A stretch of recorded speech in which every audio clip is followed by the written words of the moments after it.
Good morning, guys. I hope you're all doing well today. I've really enjoyed the past couple days of all the Zooms, seeing you guys so much. Um, I really miss seeing your faces and interacting with you at school. And of course, I really miss like getting on the cube and pushing Mrs. Dawson down the hallway. We had some fun stuff that we used to do. Throwing paper balls at each other. That was one of my favorite lessons that we did right before we left. That was actually like having a paper fight was actually kind of fun, paper war. But anyway, I'm sorry, I have a low battery. I have to click it off. Okay, so we finished Restart, and now I'm going to start Fish in a Tree by Linda Molly Hunt.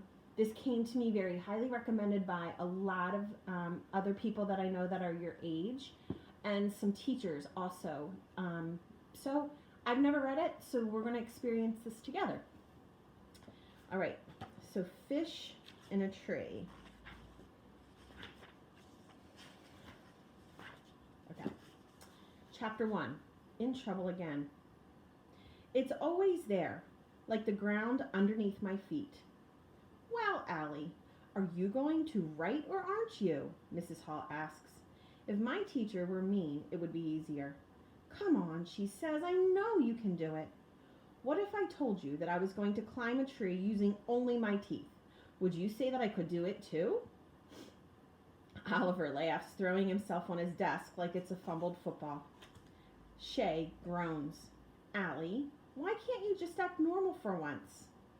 Near her, Albert, a bulky kid who's worn the same thing every day, a dark t-shirt that reads Flint, sits up straight, like he's waiting for a firecracker to go off. Mrs. Hall sighs. Come on now, I'm only asking for one page describing yourself. I can't think of anything worse than having to describe myself. I'd rather write about something more positive, like throwing up at your own birthday party. It's important, she says. It's so your new teacher can get to know you. I know that, and that's exactly why I don't want to do it. Teachers are like the machines that take quarters for bouncy balls. You know what you're going to get. You know what you're going to get, yet you don't know too. And, she says, all that doodling of yours, Allie, if you weren't drawing all the time, your work might be done.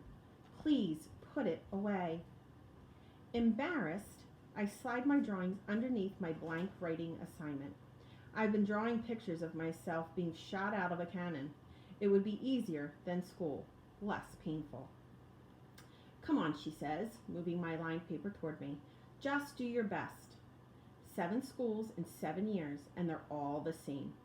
Whenever I do my best, they tell me, I don't try hard enough, I'm too messy, careless spelling, annoyed that the same word is spelled different ways on the same page. And headaches. I always get headaches from looking at the brightness of the dark letters on the white pages for too long. Mrs. Hall clears her throat. The rest of the class is getting tired of me again. Chairs slide. Loud sighs. Maybe they think that I can't hear their words. Freak. Dumb. Loser. I wish she'd just go hang by Albert, the walking Google page, who'd get a better grade than me if he just blew his nose into paper. The back of my neck heats up. I don't get it. She always lets me slide. It must be because these are for the new teacher and she doesn't have one. Wait. It must be because these are for the new teacher and she can't have one missing. I stare at her big stomach. So, you decide what you're going to name the baby? I ask. Last week we got her talking about baby names for a full half hour of social studies. Geez, I wonder if she can be easily distracted, like you guys like to do to me. Come on, Allie, no more stalling. I don't answer. I mean it, she says, and I know she does. I watch a mind movie of her taking a stick and drawing a line in the dirt between us under a bright blue sky.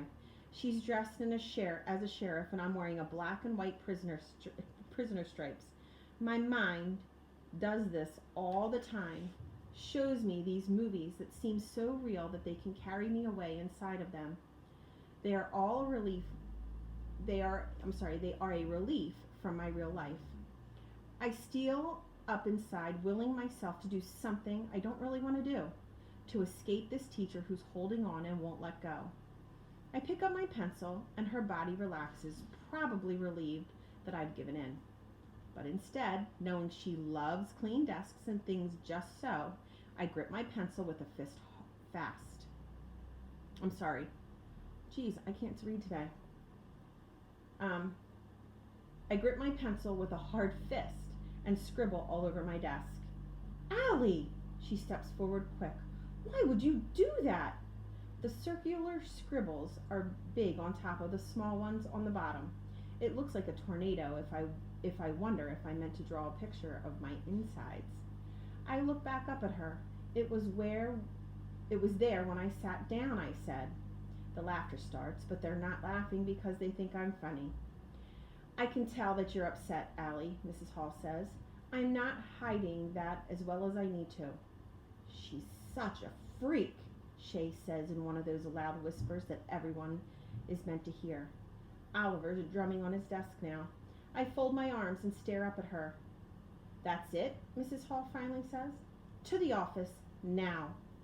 I wanted this, but now I'm having second thoughts. I'm going to stop there just because I want to talk about, obviously we know that the main character right now in here is Allie, and she's having some struggle writing, and I'm sure that there are a lot of you that can relate to that. I can relate to that too. And her teacher's really trying to have a lot of patience with her. There's a lot of feelings that Allie talks about, and some of the actions that her classmates and the size that they make and the things that they call her through here. I'm sure that, we've heard some of those in class, or not in our class, in another class. So I'm hoping that this book, my hopes for this book, is that we can kind of reflect on, right now, we can kind of reflect on how we treat each other, especially if somebody's struggling with something. Maybe we can try to think about maybe being more supportive of them and willing to help, which most of you, all of you, are very good at that. So I think that this is going to be a really interesting book that we're actually going to be able to make a lot of connections with. All right, see you tomorrow, guys. Fish in a tree. Take care.